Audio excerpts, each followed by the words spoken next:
One of the most difficult aspects of business, and one that most people hate the most, is collections. So let's talk about it today, because let's face it, what good does it do to sell something to somebody and ship it on time and get it to them and have them sell it or use it and then not pay you? So today we're going to talk about methods for collection, and I won't be able to cover 100% of it today, but I can give you some excellent tips based on my 35 years in business. Some of those have also been printed in a couple of the books that I've written, which I'll talk to you about later. The process of collection starts at the very beginning of your entire decision-making process with regard to how you're going to run your business.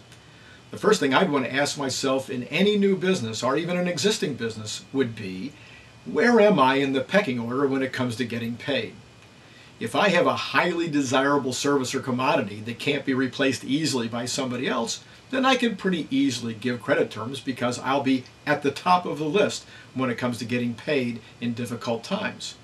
However, if I'm in some business, like I happen to be, the consulting business, where maybe my service could be put aside for a while or maybe even completely eliminated over some period of time, then I may not want to give accounts receivable dating or terms at all. I may want 100% cash in advance. And in fact, that's what I do in my business. So let's say that we've made a decision now with regard to whether we're going to allow terms or not. The next step becomes, what kind of terms are we going to allow, and how are we going to make the decision as to who to give terms to and who not to? So the first question might be, will I give terms on the first order? My suggestion would be never give terms on the first order. Collect the credit information from the client when you take the first order and tell them that if everything goes well and if their credit checks out, you'll give them open account from the second order on. And you can start with a small amount on the second order on. Now this would be negotiable, but this is certainly a great way to make sure that you get rid of the one-time shoppers who come in and buy something from you, take your money and never pay you, and never buy from you again. So what are your terms going to be with regard to that first-time buyer? That's the second thing you may want to ask yourself. Now, what about your general terms? I like to give a large discount for early payment, maybe even as much as 3% for payment in 10 days, or 2% for payment in 10 days. This has gone out of style because the rate that people get of interest today is so low, but the reality is that if you give 2% 10-day terms, a lot of people will take advantage of that. And there's an old saying that says, the money you collect earliest is the money that you collect for sure. So this is just a recommendation. Now, typically today, most people give net 30 terms on any balances. And on the net 30 terms, we want to make sure we collect those as quickly as possible. So here are the tips with regard to that. The first one is obvious, and you've probably heard it 100 times. Call or write the person. Today it's easy with an email. Call or write the person 1 or 2 days after the 30-day period is up. Don't wait until 45 or 60 days, but rather make sure that you send them an email or a regular mail or give them a call 2 or 3 days after the 30-day period is up. One method that many people use is to make the first phone call actually prior to the time that the terms are due. So you might call at the 20th day. And the reason you're calling is just to make sure that everything went well with the order and that they have the invoice in hand. It's nothing obtrusive about this call. You're not in any way mad. In fact, you're just happy to have them as a customer. Just wanted to check and make sure that everything went well and that they do have the invoice. If the account gets to 45 days, personally, I think that a friendly call is required at this point. If you have it in the record that you have called them earlier and that they do have the invoice in hand, you might want to push the envelope just a little bit with regard to the intensity of the call. However, at 45 days, I tend to still be extremely friendly.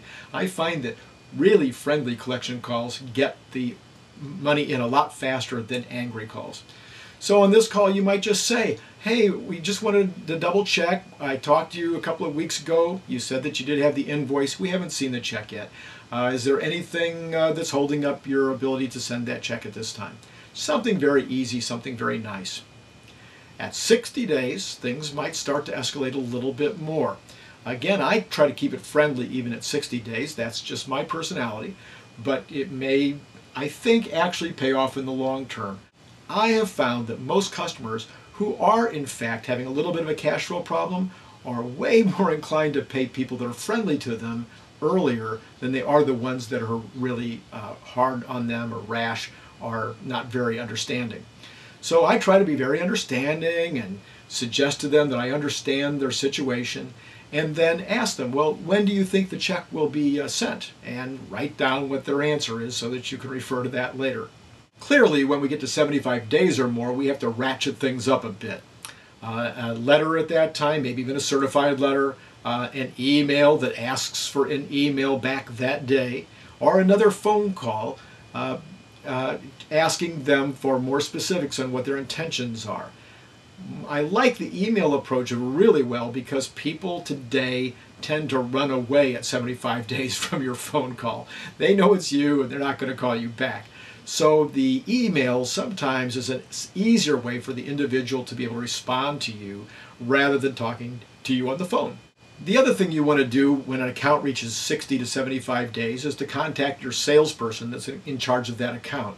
The salesperson may know what the circumstances are and may be able to intervene on behalf of the company. You may have even done this much earlier, or you may feel that it's better to ask the salesman the question at 45 days. But certainly by 60 to 75 days, you may want to get your sales department involved in helping with the collection. If you've done all these things well, you'll probably only have a few accounts that go to 90 days and more, and you will be correct if you assume that if anybody gets the 90 days under this set of circumstances, that they are in some kind of trouble. Again, this is just my approach, but I have found it to be extremely effective in about 90% of the cases. I will call and I will have a very friendly conversation at this point. Does that surprise you? Well, after 35 years or so of doing collections, I've found that getting harsh at this point sometimes just causes people to totally run away from me. So I would rather at this point sit down and say, is there anything that I can do to help you? Is there something I can do to make this easier on you? Would you like to return merchandise? Would you like to pay $100 a week? Is there anything I can do to help you through this? Moreover, I don't want to lose the receivable and also lose a customer. This is extremely bad thinking on the part of some credit departments. I have made many deals with individuals where they pay me for the next order COD by credit card or by cash in advance, along with 10 or 20 or 25% of the previously open amounts. This way I get the profit on the new item, the new sale, at the same time I collect something of the receivable. This is a very good way to get your receivable collected. You'll be surprised that a lot of your competitors or a lot of people who are competing for that collection may not offer such a service, and you will get your money a lot faster, plus the profit on new sales at the same time, and they won't. Now, all of these ideas on collections, and along with a number of specific letters and specific phone call types that you might make, are included in my book, Running a 21st Century Small Business. I'm also available for consultation. You can give me a call at 310-920-9649, or you can send me an email at randykirk77@gmail. The book, Running a 21st Century Small Business, which was published by Warner Business Books, is available, of course, at Amazon.com and other similar booksellers.